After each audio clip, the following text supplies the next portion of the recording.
পুলিশকে রাজনৈতিক হাতিয়ার হিসেবে ব্যবহার করার যেই অপসংস্কৃতি রয়েছে সেটি বন্ধ করতে হবে। পুলিশের আইনগত সুরক্ষা ও নিরাপত্তা নিশ্চিত করতে হবে। জনগণের সেবাপ্রাপ্তির অন্যতম মাধ্যম থানাগুলোকে আধুনিকায়ন করতে হবে। থানার যে প্রযুক্তিগত এবং পরিবহনগত যে অপ্রতুলতা রয়েছে সেটির সীমাবদ্ধতা নিরসন করতে হবে।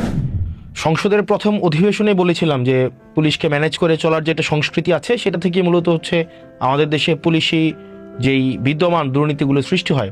পরে যখন আরও বাস্তব চিত্র দেখলাম তখন আরও জানলাম যে এই ম্যানেজ করার প্রয়োজনটা মূলত হচ্ছে একটা প্রাতিষ্ঠানিক সমস্যার ফল।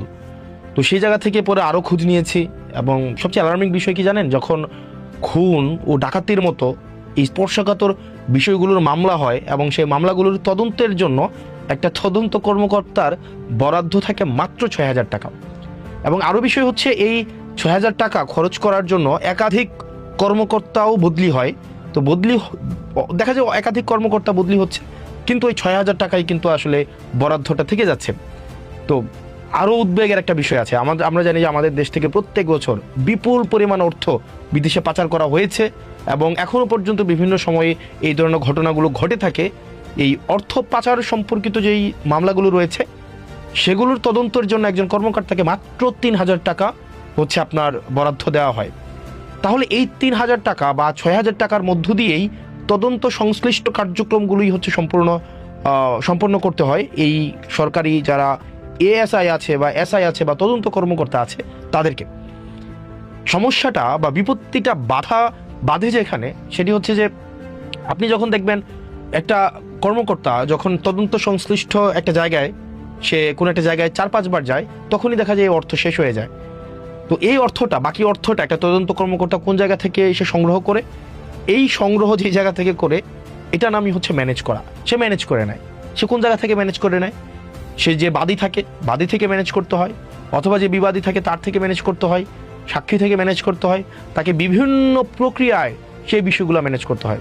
এবং অনেক পুলিশ সদস্যদের কাছে যখন আমরা কথা বলেছি তখন আমরা শুনেছি মামলার কাজে আদালতে যে যাতায়াত হয় অথবা সাক্ষী প্রদানের জন্য কিংবা তদন্ত সংক্রান্ত বিভিন্ন বিষয়ে পর্যবেক্ষণের জন্য যে খরচগুলো হয় সেগুলোর জন্য কিন্তু সরকারি কোনো বরাদ্দ থাকে না। ফলে এসব প্রত্যেকটা ব্যয় এই তদন্ত কর্মকর্তাদের প্রত্যেকের নিজস্ব বেতন থেকে বহন করতে হয়। প্রশ্ন হলো, গুরুত্বপূর্ণ একটা প্রশ্ন, যে একজন সরকারি কর্মচারী কেন তার বেতন থেকে সরকারি কাজের জন্য সে রাষ্ট্রের দায়িত্ব পালন করার জন্য সে অর্থের দায় বহন করবেন? আর বিশেষত কনস্টেবল, এএসআই বা এসআই তাদের বেতনই বা কত? একটা এএসআই বা এসআই কয় টাকা বেতন পায়? এই সীমিত বেতনের মধ্যে এই কার্যক্রম কতটা সম্ভব?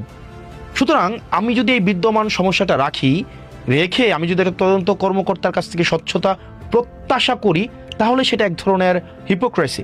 অর্থাৎ আমার এই বিদ্যমান ব্যবস্থাটাই একটা তদন্ত কর্মকর্তা, পুলিশের এএসআই, এসআই, কনস্টেবলকে দুর্নীতির দিকে, যেটাকে আমরা একটা একাডেমিক শব্দে বলি ম্যানেজ করার দিকে ঠেলে দেয়। আরেকটা বিষয় হচ্ছে যে, এবং এটার মধ্য দিয়ে আমরা দেখতে পাই যে একটা দুর্নীতির স্থায়ী একটা প্রাতিষ্ঠানিক দায়মুক্তির ব্যবস্থা গড়ে ওঠে। এবং আমরা অনেক পুলিশের সাথে যখন কথা বলেছি সেই পুলিশের আমরা অনেক পুলিশকে দেখেছি তাদের জায়গায় এক ধরনের আকুতি রয়েছে, এই ম্যানেজ করার কালচার থেকে তাদের বের হওয়ার এক ধরনের আগ্রহ রয়েছে। আরেকটা বিষয় দেখবেন আপনারা, একটা পুলিশের কিন্তু নির্দিষ্ট কর্মঘণ্টা নেই। আমরা সংসদে বলেছিলাম যে 15-16 ঘন্টা বা তারও বেশি সময় যে ওভারটাইম করানো হয় সেটার জন্য যেন তাদেরকে ওভারটাইম দেওয়া হয়। কারণ তাদের যে চাকরির প্রকৃতি একটা জরুরি সেবামূলক কার্যক্রম এবং তাদের জায়গা থেকে দেখা যায় আমাদের লোকবলের ঘাটতি রয়েছে, সেই জায়গা থেকে তাদের ওভারটাইম এবং জরুরি ভিত্তি বিবেচনা করে তাদের অনেক সময় তাদের প্রত্যাশিত বা তাদের বরাদ্দ কাজের থেকে বেশি সময় ডিউটি করতে হয়। সেই বিবেচনায় আমরা ওভারটাইম দেওয়াটা সেটা ন্যায্য। স্বরাষ্ট্রমন্ত্রী কথা দিয়েছেন, আমরা প্রত্যাশা করি সেই আশ্বাসটিকে উনি বাস্তবায়ন করবেন। পাশাপাশি আরও নিশ্চিত করতে হবে তাদেরকে যেন এই ম্যানেজ করে যে কালচার রয়েছে সেই কালচার থেকে তাদেরকে বের হয়ে আসতে এই সরকার তার ব্যবস্থাপনা নেয়। একই সাথে সরকারি অন্যান্য চাকরিজীবীদের মতো পুলিশের সদস্যদের কর্মপরিবেশ এবং সপ্তাহে যে ছুটি রয়েছে এই ছুটির ক্ষেত্রটি বিবেচনা করা যায় কিনা, কারণ তাদের মনস্তাত্ত্বিক সমৃদ্ধি, তাদের মানসিক প্রশান্তি বা মানসিক কার্যপ্রণালী হচ্ছে পর্যবেক্ষণ করার জন্য ছুটির বিষয়টি বিবেচনা করা যায় কিনা রোস্টিং পদ্ধতির মধ্য দিয়ে, সেটিও সরকারকে বিবেচনা করতে হবে। একই সাথে আপনারা দেখবেন একটা পুলিশ কর্মকর্তা কর্মচারীকে যেভাবে যে প্রক্রিয়ায় লেগুনাতে করে এনে খাওয়া দেওয়া হয় রাস্তার মধ্যে, আপনারা দেখবেন সেটি অমানবিক। এইভাবে আসলে আমরা চাই পুলিশের জীবনমান, তাদের যেই থাকার জায়গাটি রয়েছে, একই সাথে সাথে তাদের খাদ্যাভ্যাস, তাদের খাদ্য সরবরাহ করার যে প্রক্রিয়াটি, সেটি যেন মানসম্মত, স্বাস্থ্যকর এবং সম্মানজনক হয়, সেই বিষয়টি যেন নিশ্চিত করা হয়। এবং যে বিষয়টি গুরুত্বপূর্ণ, যে জনগণের একটা বড় অংশ এখনো পর্যন্ত বিপদে পড়লে পুলিশের কাছে যেতে দ্বিধাবোধ করে, এই অবিশ্বাসটা দূর করা জরুরি। এমন একটি পরিবেশ আমাদেরকে গড়ে তুলতে হবে যেখানে মানুষ প্রথমেই যেন পুলিশের শরণাপন্ন হয় এবং পুলিশ যেন তার আস্থার জায়গায় মানুষ পুলিশকে নিয়ে আসে। এর জন্য প্রয়োজন আমাদের গুরুত্বপূর্ণ পরিবর্তন দরকার। যেমন পুলিশকে আমাদের না বলা শেখাতে হবে এবং রাষ্ট্রীয় ট্রেনিংয়ের মধ্য দিয়ে সেটি নিশ্চিত করতে হবে। আইন বহির্ভূত বা অন্যায়ভাবে কোনো নির্দেশ এলে তা প্রত্যাখ্যান করার মানসিকতা এবং সাহস পুলিশের থাকতে হবে। আপনারা জানবেন যে অনেক ক্ষেত্রেই দেখা যায় প্রভাবশালী ব্যক্তি বা মহল পুলিশের উপরে চাপ সৃষ্টি করে অনেক সময় বেআইনি এবং নীতিবিরুদ্ধ কাজ করতে পুলিশকে বাধ্য করে। সেই জায়গা থেকে আমরা চাই পুলিশ বের হয়ে আসুক, পুলিশ না বলা শিখুক। এমনকি এই জায়গাতে আমরা জনপ্রতিনিধি যারা আছি, আমরা এই সংস্কৃতির বাইরে নয়, আমরা জেনে না জেনে, চেতন বা অবচেতন মনে আমরা এই সংস্কৃতির অংশ হয়ে যাই। সেজন্য পুলিশকে আমরা চাই অন্যায্য, আমরা চাই না কোনো যেই জিনিসটা লফুল না, এই ধরনের কোনো অর্ডার যেন তারা বাস্তবায়ন না করে। সেই জায়গায় পুলিশের না বলার এই সাহস এবং পেশাগত সততা পুলিশের থাকা উচিত। পুলিশকে অবশ্যই আমরা একই সাথে সাথে এটাও বিশ্বাস করি যে পুলিশের অবশ্যই সরকারের ঊর্ধ্বতন কর্তৃপক্ষের আইনসম্মত নির্দেশ পালন করতে হবে। এটাই হচ্ছে শৃঙ্খলার ভিত্তি। তবে বেআইনি নির্দেশ মানার কোনো ধরনের বাধ্যবাধকতা থাকতে পারে না। কারো বিরুদ্ধে সুনির্দিষ্ট অভিযোগ বা গ্রেফতারি পরোয়ানা থাকলে আইনানুগ ব্যবস্থা নেওয়া হবে, এটাই স্বাভাবিক। কিন্তু আইনের বাইরে গিয়ে কাউকে বাসা থেকে তুলে নিয়ে আসা হবে, গ্রেফতার করা হবে, গুম করে ফেলা হবে, সেটি কখনোই গ্রহণযোগ্য হতে পারে না। এই অবস্থান যদি আমরা পরিবর্তন করতে চাই, তাহলে পুলিশের সদস্যদের, প্রত্যেকটা সদস্যদের আইনি সুরক্ষা নিশ্চিত করতে হবে এবং সেটির জন্য আমাদের ঐক্যমত্য প্রয়োজন আছে।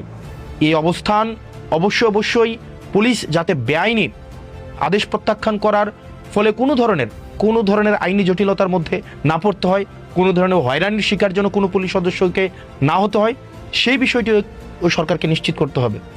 একই সাথে সাথে এটিও নিশ্চিত করতে হবে মেধা ও যোগ্যতার ভিত্তিতেই পুলিশের পদায়ন ও পদোন্নতি যেন নিশ্চিত হয়, সেটিও সরকার যেন নিশ্চিত করে। পুলিশের পেশাগত স্বাধীনতা ও আইনি সুরক্ষা নিশ্চিত করা এটা আমাদের সবার অঙ্গীকার। আমরা চাই পুলিশ স্বাধীন এবং সুরক্ষিতভাবে তার পেশাদারি ভূমিকা পালন করুক। আমি একজন জনপ্রতিনিধি হিসেবে আমি যখন মাঠ পর্যায়ে কাজ করতে যাই, আমরা দেখি রাষ্ট্রের পলিসি বাস্তবায়ন করার ক্ষেত্রে পুলিশের ভূমিকা ফিল্ড লেভেলে অনস্বীকার্য।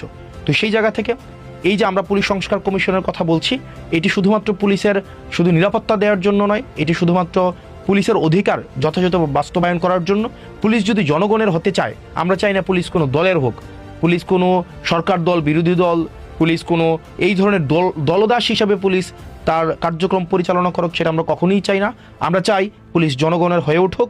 সেই জায়গা থেকে আমরা কিছুদিন আগে একজন পুলিশ কর্মকর্তার যে ধরনের বক্তব্য আমরা শুনেছি, সেটি পুলিশের, আমি বিশ্বাস করি বা আমরা যখন পুলিশের সাথে কথা বলি, অধিকাংশ পুলিশের মনস্তত্ত্ব বা পেশাগত যেই দায়িত্ববোধ, সেই পুলিশ কর্মকর্তার অবশ্যই বক্তব্যের সাথে সাযুজ্যপূর্ণ না। তো সেই জায়গা থেকে আমরা চাই পুলিশকে আধুনিক, যুগোপযোগী এবং জনগণের পুলিশে যদি আমরা রূপান্তর করতে চাই, তাহলে পুলিশের যে সেবাগুলো রয়েছে সেগুলোকে নিশ্চিত করতে হবে, কাঠামোগত পরিবর্তন করতে হবে, তাদের আইনি সুরক্ষা নিশ্চিত করতে হবে এবং দিন শেষে তাদেরকে না বলা শেখাতে হবে।